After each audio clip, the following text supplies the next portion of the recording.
This is Agra's famous Red Fort. Perhaps there was some old fort here, as it was mentioned for the first time in 1080 AD when a Ghaznavi force captured it.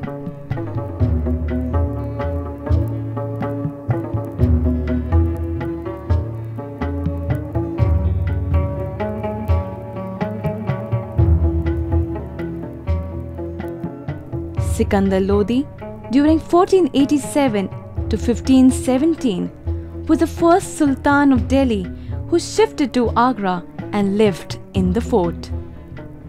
He governed the country from here, and Agra assumed the importance of the second capital. He died in the fort in 1517, and his son, Ibrahim Lodi, held it for 9 years until he was defeated and killed at Panipat in 1526.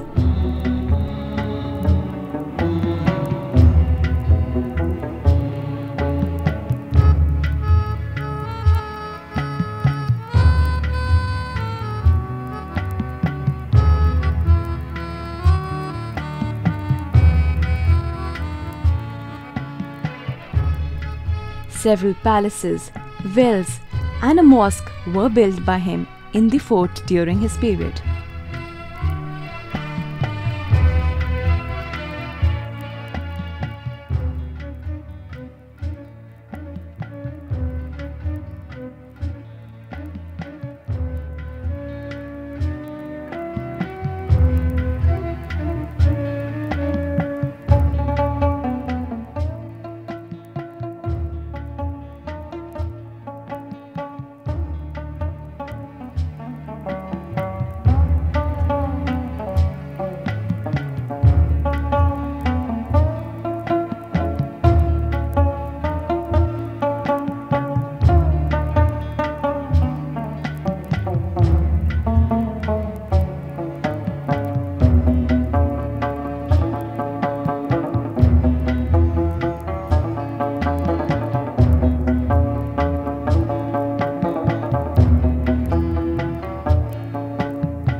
Realizing the importance of its central situation, Akbar decided to make it his capital and arrived in Agra in 1558. His historian, Abul Fazal, recorded that this was a brick fort known as Badalgarh.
These walls are 70 feet high, and double ramparts have massive circular bastions at regular intervals.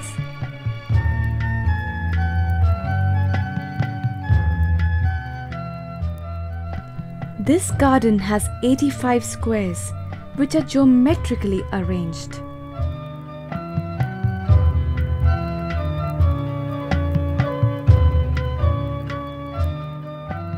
On this side, we arrive at Diwan-e-Aam that was used to speak to the people and listen to the petitioners.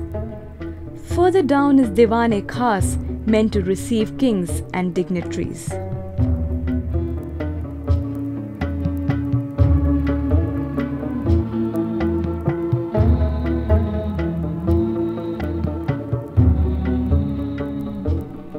This Jahangiri Mahal was built by Akbar for his son Jahangir with Persian motifs and Islamic designs.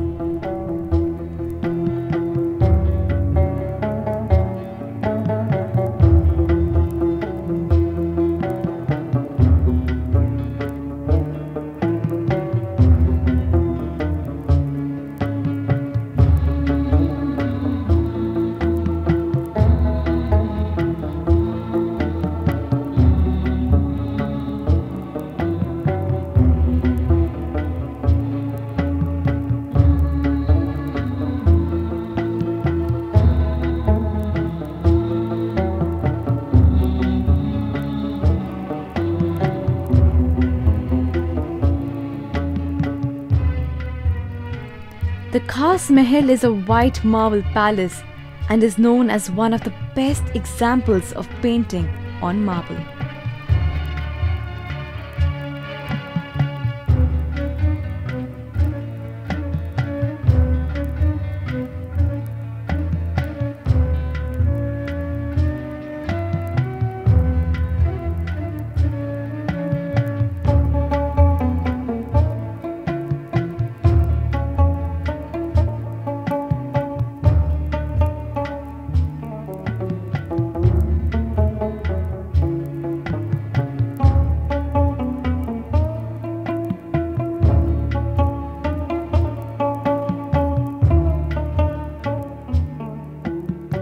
This fort has two mosques, one the Mina Masjid for public and one a private mosque of Shah Jahan.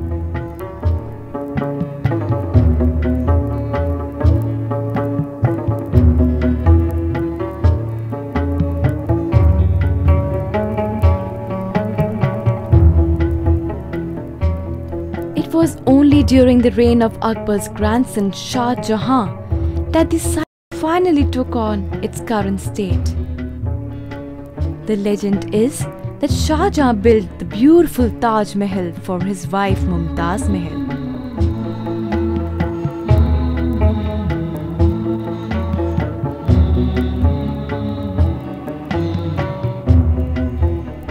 Unlike his grandfather, Shah Jahan tended to have buildings made from white marbles, often inlaid with gold or semi-precious gems.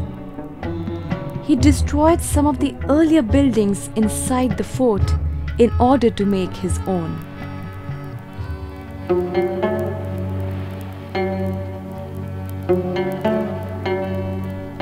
Here inside the Musamman Burj, where Shah Jahan spent the last 7 years of his life, at the end of his life, Shah Jahan was imprisoned by his son Aurangzeb in the fort, a punishment which might not seem so harsh considering the luxury of the fort. It is rumored that Shah Jahan died in Musamman Burj, a tower with a marble balcony with an excellent view of the Taj Mahal.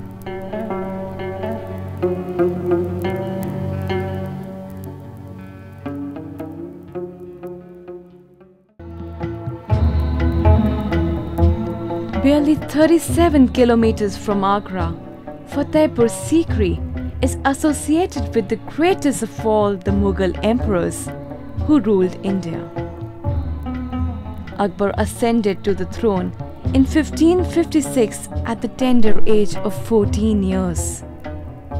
Apparent reason of ascending throne was the sudden demise of his father Humayun. Akbar turned his attention towards building a magnificent imperial capital at Agra as soon as he consolidated his power. Instant result of his interest was impressive Agra Fort, which was a great asset militarily as well as it served as a royal residence. In due course of time, Akbar decided to shift his capital to nearby. There is a difference of opinion among historians about this decision of Akbar. According to the legends, Akbar used to visit the hamlet of Sikri to take the blessings of the great Sufi saint Salim Chishti in order to have an heir to his throne. Akbar's visitations were fruitful, for he was blessed with 3 sons. He built the new city according to the instructions of Salim Chishti, whose mausoleum is a part of Fatehpur Sikri. This new city was set on a hilltop that made it reasonably safe from future attacks.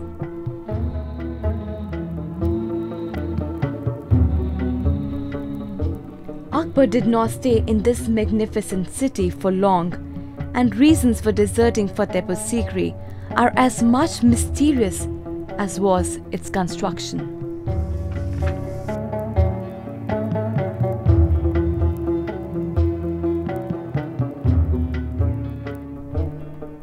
At Sikri, the various royal palaces have been built in Gujarati and Rajasthani architectural styles, using ornate columns, fanciful jali work having intricately perforated decorative stone screens, sumptuous carving, and surface ornamentation.